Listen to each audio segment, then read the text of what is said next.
Welcome back. അപ്പോൾ ഇന്ന് നമ്മൾ ട്രൈ ചെയ്യാൻ പോകുന്ന മിൽക്ക് പുഡിംഗ് കേട്ടോ. എങ്ങനെ ഉണ്ടാക്കുന്നത്? പാല് വേണം, കുറച്ച് കോൺഫ്ലോർ വേണം, ആവശ്യത്തിന് പഞ്ചസാര, പിന്നെ ലാസ്റ്റ് ഡെക്കറേറ്റ് ചെയ്യാനായിട്ട് കുറച്ച് പാൽപ്പൊടി, പിന്നെ വാനില എസൻസ് ആവശ്യത്തിന് വേണമെങ്കിൽ യൂസ് ചെയ്താൽ മതി. പിന്നെ കുറച്ച് പാലെടുത്ത് മാറ്റി വെച്ച് അതിലേക്ക് 2 സ്പൂൺ കോൺഫ്ലോർ ഞാൻ മിക്സ് ചെയ്തെടുത്ത് വെക്കുന്നുണ്ട്. പിന്നെ പാലൊന്ന് ചൂടായിട്ട് വരുമ്പോഴത്തേക്കും 2 ഡ്രോപ്പ് വാനില എസൻസ് ഇടുന്നുണ്ട്. കാരണം എനിക്ക് പാലിൻ്റെ ആ ഒരു സ്മെല്ല് അധികം ഇഷ്ടമില്ലാത്തതുകൊണ്ടാണ് കേട്ടോ. പിന്നെ നമ്മൾ നേരത്തെ മിക്സ് ചെയ്ത് വെച്ചിരിക്കുന്ന കോൺഫ്ലോറും പാലുമായിട്ടുള്ളൊരു മിക്സ് കുറച്ചായിട്ട് ഇട്ട് കൊടുക്കുക. അപ്പോൾ പാലൊന്ന് ചൂടായിട്ട് വരുമ്പോഴത്തേക്ക് ഈ ഒരു കൺസിസ്റ്റൻസി അധികം വൈകാതെ ഇങ്ങനെ വരുന്നതായിരിക്കും. അത് കഴിഞ്ഞിട്ട് വേറൊരു പാത്രത്തിലേക്ക് എടുക്കുക, ഫ്രിഡ്ജിലൊരു 2 മണിക്കൂർ വെക്കുക. അത് കഴിഞ്ഞ് ഡീമോൾഡ് ചെയ്യുക. വേറൊരു പ്ലേറ്റിലേക്ക് എടുത്ത് ഡീമോൾഡ് ചെയ്യുമ്പോഴത്തേക്കും നല്ല ഷേപ്പിലും ടെക്സ്ചറിലും വരുന്നതായിരിക്കും.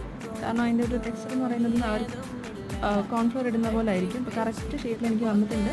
നല്ല സാറ്റിസ്ഫൈങ് ആണ്. ഇത് കട്ട് ചെയ്തെടുക്കാനായിട്ട് നല്ല സാറ്റിസ്ഫൈങ് ആണ്. അതുകൂടാതെ നമ്മളിത് കട്ട് ചെയ്തതിന് ശേഷം കുറച്ച് മിൽക്ക് പൗഡറും കൂടി ഇട്ട് ഡെക്കറേറ്റ് ചെയ്തെടുക്കുകയാണെങ്കിൽ നല്ല ടേസ്റ്റ് ആയിരിക്കും. അപ്പോൾ എല്ലാവരും ഒന്ന് ട്രൈ ചെയ്ത് നോക്കാം.